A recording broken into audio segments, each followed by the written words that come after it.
please welcome Right Honourable Matthew Hancock MP. Thank you. Thank you very much indeed, and it's a great pleasure to be here. I am the Minister with responsibility for careers advice and for vocational education and for small business and the connection of the world of work and the world of employment. And I'm going to talk a bit about the inspiration that we need to help bridge that gap. And I can't think of a better place to have this conversation than this extraordinary and inspiring building. It is a testament to how important and how exciting this agenda is, that organisations like the Opera House and many others are increasingly engaged at trying to tackle this challenge. For we live in a time of change, and our economy is recovering and unemployment is falling, and the UK is set to grow faster than any advanced economy this year, and there are more jobs in every part of our country. And this huge growth in jobs is also a big opportunity. And I want to make sure that we seize that opportunity. The opportunity is to ensure that every young person, that all young people across the whole of our country can secure those jobs and in turn can fulfill their potential. And we won't rest until we help them to do that. So how are we going to do this? What is the task ahead of us? I think there are two separate challenges that we need to address. The first is to bridge the divide between academic and vocational education. And the second, to bring the world of education on the one hand and the world of work closer together. So on that first divide, for too long, the education system has regarded academic skills and vocational skills as separate and regarded people as suitable for one or the other. But especially in the modern world of work, it is not true. Every job needs a combination of hard knowledge and skills and the behaviour that you need to be able to succeed. And we're trying to create a skill system that gives everyone the chance to achieve, led by employers, linking education to work, to develop the skills and knowledge and behaviour young people need to succeed, and therefore, for employers to open up the pool of talent of the future. Let me give you some examples of how we're doing this. Firstly, insisting that all pupils study a content-rich, demanding curriculum up to the age of 16, because that is the best possible bedrock for future study and work. It's also about driving up standards in vocational education, filtering out low-quality courses and introducing new rigorous vocational offers, which we've done from the age of 14 all the way up through to 18.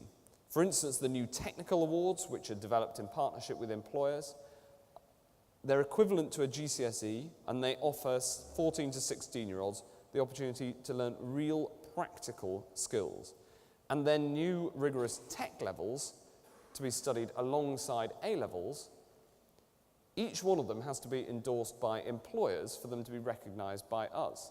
In the past, this wasn't the case. There were 2,000-odd qualifications that went into league tables, were recognised, and when I introduced a rule that said that for it to be recognised in the league tables, you merely had to have 5 employers, real employers, prepared to write a letter and publish it on their website saying that they would be more likely to employ somebody with this qualification because it would add value.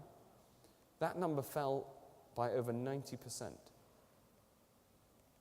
So we're focusing the vocational qualifications people study on those that are endorsed by employers and trade or professional bodies. And then, of course, the embodiment of the link of work and education, which is the apprenticeship. The apprenticeships are coming back.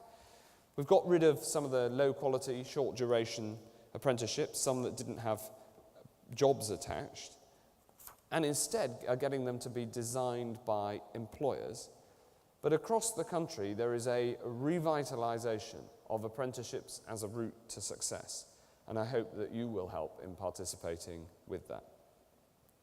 But as well as making sure the substance is right, we've got to make sure that we raise expectations for what young people can achieve. I want every young person leaving school or college to be able to choose between a high-quality university place or a high-quality apprenticeship, and to be confident that each option will give them a rewarding career, and to be inspired by the exciting job opportunities that are opened up.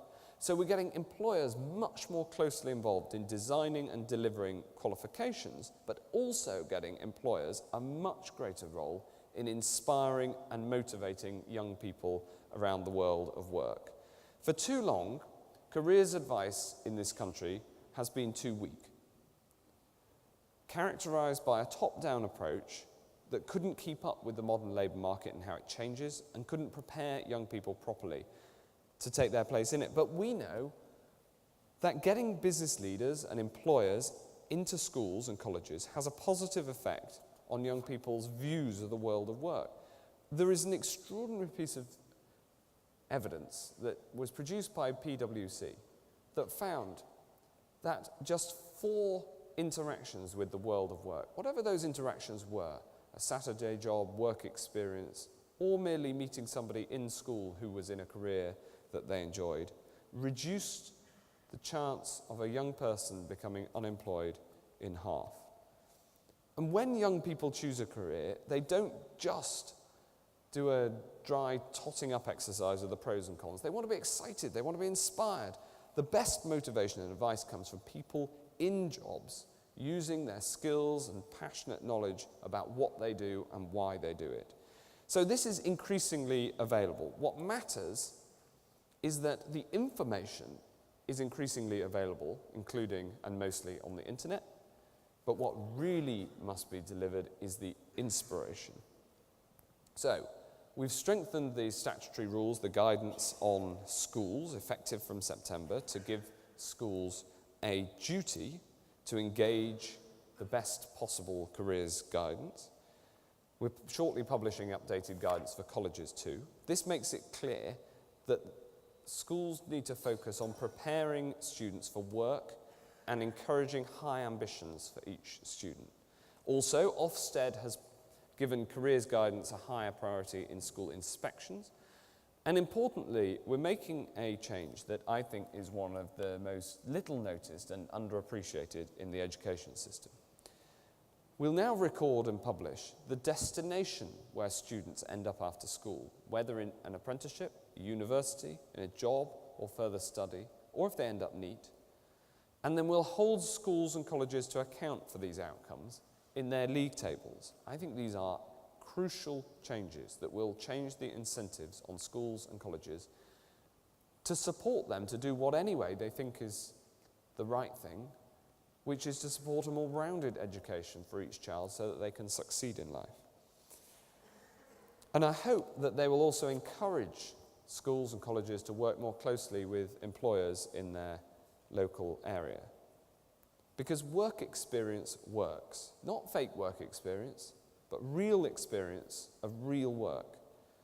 And if you don't yet offer work experience in your organisation, I think you should. Because this isn't just about schools and colleges. We need employers to invest in the workforce of tomorrow. We're reshaping the National Careers Service, expanding its offer, and part of its role is to make it easier for employers and educators to engage. But we need more inspiring organisations to step forward and try new ideas and innovative approaches. I applaud examples like the Careers Academies, which prepare students for work through a programme that links them to employers through masterclasses, through mentoring, through workplace visits and internships. And more employers are supporting this culture change. In the Black Country, last month, I saw where employers and schools are collaborating to make sure that local job opportunities, local work experience opportunities are put into a system from which students at all of the local schools can apply. Initiatives like Manufacturing Your Future is a pioneering UK project that provides inspiring careers guidance to change perceptions of careers in engineering and manufacturing. And young people can manufacture their own quadcopter. It's a type of helicopter, and then complete a series of missions against the clock. It's all about inspiring young people to get involved. And Plotter. Plotter is an excellent example of employers coming together to create an innovative website, allowing young people really to understand what employers offer in their own words, and to then match their skills and ambitions to a range of jobs. Jim Carrick-Birtwell and his board have worked hard to get employers support from firms like Waitrose and Deloitte and Centrica and McDonald's for this website, and I'm delighted to give them support from the government too. They're making it bigger and better and using the very latest gaming technology to enable it to better fit the link between jobs and young people's experience and skills. This culture change is all about inspiring the next generation. It started with employers interacting with young people in the classroom and giving them an insight into the workplace, but it certainly shouldn't end there. And I'd like to see more coaching, more mentoring, more work tasters, and more work experience. And I'd encourage you to join in, perhaps working with a local school, sending members of your team in to talk about the jobs, and maybe encouraging young people into your workplace, like my own work experience student, who is standing at the back and just shortly to go pink. Perhaps you could offer work experience like that, or get involved in the Movement to Work scheme, which has gained such momentum. And I'd like to see more employers take up the chance that Plotter presents, promoting their companies and their industries directly to young people themselves. Taking the lead of employers like the BBC and Siemens and Virgin in expanding apprenticeship programs, getting involved in the new traineeship program, and supporting young people to reach their potential. That is what this whole project is all about. Clear pathways, straightforward choices between high-quality options, choices informed by inspiring contacts with employers, insights into the workplace. That is our goal. And I leave you with this. The work that we're doing here today and the conference that has been organised today, yes, this is an economic necessity to make sure that all young people get the opportunity to fulfill their potential. But it's more than that. It is a moral mission for social justice to ensure that young people can get the best possible start, and to ensure that more young people can get the opportunities that are increasingly available in our country. I'm grateful for you for coming, but I hope that each and every one of us in this room, and more across the country, can get involved in this important agenda, link that world between education and work, and make sure that more young people have the opportunity to reach their potential. Thank you very much.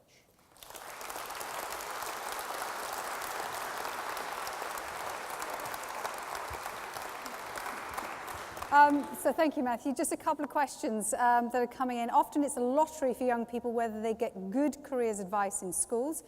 How is the government, your government, going to ensure this is fair across the board and all young people have access to useful, positive careers guidance and advice? Well, one of the things you're taught when you're become an MP and a politician is always question the premise of the question. Does that mean don't answer the question that you've been asked? It means, is there an implicit assumption in the question? And the implicit assumption in that is that its provision is patchy and could be better. And I think that that's true. I think that's a good assumption. What we've got to do is make sure that more inspirational careers advice is available in more schools and ultimately in all schools. And the combination of a legal duty on schools is important, and schools, of course, follow that sort of duty. But schools are far more frightened of Michael Wilshaw and Ofsted than they are of me. So the fact that Ofsted are now going to inspect schools for how well they deliver this is a really important step. But I think the single biggest change is in league tables. So 20 years ago, when league tables were introduced, there was an argument about should we hold schools to account? And some people said, but hold on, if you just have league tables of exam results, then schools will narrow down onto just those exam results. And I think league tables were important and were the right thing to do, but it is far better to have broader league tables that, yes, show how well schools do on exam results, because exam results are important for your life chances, but also show where the kids end up. And they're going to be published for the first time later this month, and I think that these will have, over the long term, a big impact on schools and colleges, because they will focus not just on the exam results, but also where do the kids end up. With the greatest of respect, that's kind of, shutting the stable door when the horse is bolted, in a sense that we're looking at where kids have actually got to. How are we helping kids now? Because some of the careers advice are from people who were born a very long time ago, who don't actually realise that some of the jobs are actually available. I work in the digital industry, for example, and there are jobs that I've never heard of. So here I don't agree with the premise of the question, because because what we've got to do is work with the world as we find it and improve it. And the world as we find it needs more people going into schools, not only to give talks like Speakers for Schools, which I do, which is brilliant, but also mentoring, giving work experience, opening up their recruitment to an apprenticeship scheme. The BBC has a goal that it will take on as many graduates as apprentices in the future. And John Hall, formerly of this parish, is a great advocate of the improvements and the use of apprenticeships. So this is a task that we can all get involved in. But the answer can't be just for government. If I tried to introduce high-quality careers advice into every school by diktat, then we would end up with a top-down system that we've had before, that across the political divide people agreed didn't work particularly well. It is far better, especially because the world changes, as you say, so fast, to have real people who are passionate about their jobs going and getting involved and giving that experience of life and lifting young people's eyes to the horizon. Okay, and I want that to happen in schools and colleges right across the country. Another quick one for you. Secondary schools are canning work experience programmes because of reduced funding and increased red tape. Isn't this a backwards step? No, that is inaccurate. The amount of work experience is increasing. The amount of red tape around work experience is falling. For instance, we've changed the standard employee liability insurance to say that it covers people on work experience. For instance, we've reduced the health and safety bureaucracy to make sure that the health and safety is proportionate. It's important, but it needs to be proportionate. And at the same time, we're incentivizing schools to get more work experience. But again, this is something that has to be a partnership between schools, between businesses, and between the government. Okay, I'm hearing from you that schools have a role to play in this, and perhaps need to be more pushy in your view. Well, I've given them a statutory duty. It's quite hard to push them harder than that. If you change the law to insist that they do this, that is a pretty big stick. Okay. Why were the two MPs the only speakers to present from behind the box? Could they be more engaging with the audience? Yes.